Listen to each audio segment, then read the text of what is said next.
मीठा मीठा कौन है खाटू वाला और क्यों इसकी घरों घर में पूजा होती है।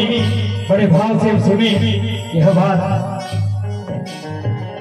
महाभारत का जब युद्ध चल रहा था, भीम और भीम के पुत्र घटोत्कच और घटोत्कच का पुत्र यह 14 साल का वीर बर्बरी बालक किसी अस्पताल में जाते हैं ना, तो एक बोतल खून भी अगर किसी से मांग लिया जाता है तो देने से इनकार कर देते हैं।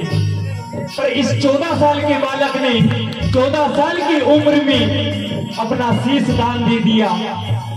तपस्या करी माता की, माता के द्वारा बालक को 3 बाण मिले।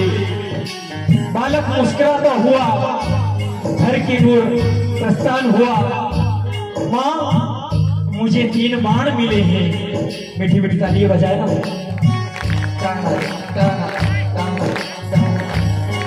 माँ मुझे 3 बाण मिले हैं। माँ ने कहा क्या करोगे इन 3 बाणों से। माँ आप नहीं जानती ये 3 बाण ऐसे हैं, एक ही बाण से मैं पूरी पृथ्वी का विनाश कर सकता हूँ। फिर बालक ने कहा कि माँ महाभारत का युद्ध चल रहा है, आपकी अगर इजाजत हो तो मैं युद्ध देखने जाऊं। माँ ने कहा बेटा तेरी 14 साल की उम्र है, माँ कहीं बड़े बड़े योद्धा आए हुए हैं, तू क्या करेगा वहां जाकर। बच्चे ने जिद करी। माँ ने कहा चलो ठीक है, जा तो रहा है पर अपनी माँ को वचन देकर जाना होगा कि जो पक्ष हारेगा उसी का साथ देगा। बच्चे ने अपनी माँ को 14 साल की उम्र में वचन दिया कि माँ मैं वचन देता हूँ जो पक्ष हारेगा उसी का साथ दूंगा। चल दिया महाभारत के युद्ध में। भगवान श्री कृष्ण याचक बनकर बालक के सामने आए। ऐसे नहीं चलेगा।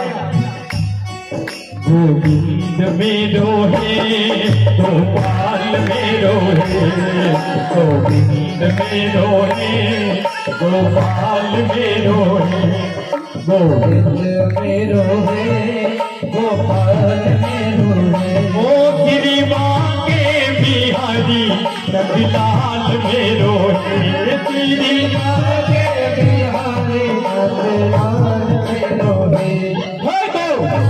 मेरो है गोपाल मेरो है, मेरो है गोपाल मेरो है। भगवान श्री कृष्ण पूछते हैं हे बालक कहाँ जा रहे हो। प्रभु महाभारत का युद्ध चल रहा है, मैं युद्ध देखने जा रहा हूँ। अच्छा क्या करोगे वहां जाकर। प्रभु आप नहीं जानते मैं एक ही बाण से पूरी पृथ्वी का विनाश कर सकता हूं। कृष्ण भगवान ने बच्चे की परीक्षा ली। ये जो पीपल दिखाई दे रहा है इसके सारे पत्ते एक ही तीर से छीन कर बताना होगा। बच्चे ने प्रभु का नाम लिया और अपनी तरकश में से एक तीर निकाला और पीपल पर मारा। सारे पत्ते छीन दिए।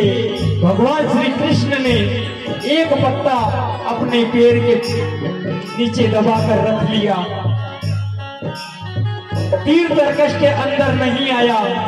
बालक ने तुतलाती हुई जुबान से कहा प्रभु अपना पैर हटाइए, जरूर आपके पैर के नीचे भी कोई पत्ता छिपा होगा, तभी मेरा तीर मेरी तरकश के अंदर नहीं आ रहा।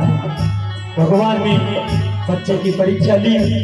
फिर कहा हे बालक इस महाभारत के युद्ध के लिए एक बलि की जरूरत है और वह बलि 3 ही दे सकते हैं, भीम, कृष्ण या फिर स्वयं आप। बच्चे ने मुस्कुराते हुआ कहा प्रभु ये लीजिए अपनी तलवार और मेरा सिर निकाल लीजिए। कृष्ण भगवान ने मना कर दिया। बोले अगर मैं मेरे हाथों से तेरा शीश लूंगा तो उसे हत्या की जाएगी। बच्चे ने अपना शीश स्वयं निकाल कर प्रभु के हाथों में सौंप दिया। खोल शीश के दानी की। फिर जैसे ही कृष्ण भगवान ने माता से आज्ञा करी, हे माता इस शीश को अमृत से सींचो। माता ने अमृत से सींचा। फिर बच्चे ने आंखें खोल दी। हे प्रभु प्रणाम। कृष्ण भगवान ने पूछा, हे बालक तुम्हारी क्या इच्छा है? बच्चे ने कहा, महाभारत का युद्ध देखने आया था, अगर आपकी इजाजत हो तो मैं युद्ध देखूं। कृष्ण भगवान ने ऐसे के ऐसे शीश को पहाड़ी पर रख दिया। बच्चे ने पूरा महाभारत का युद्ध देखा, जिसके पश्चात कृष्ण भगवान प्रसन्न हुए और बच्चे से कहा, हे बालक मैं तेरी भक्ति से प्रसन्न हुआ, मैं तुझे अपना श्याम नाम देता हूँ। और जैसे जैसे कलयुग बढ़ता जाएगा, अरे घरों घर में तेरी पूजा बढ़ती जाएगी और तू मेरे श्याम नाम से पहचाना जाएगा। बोले हरे के सहारे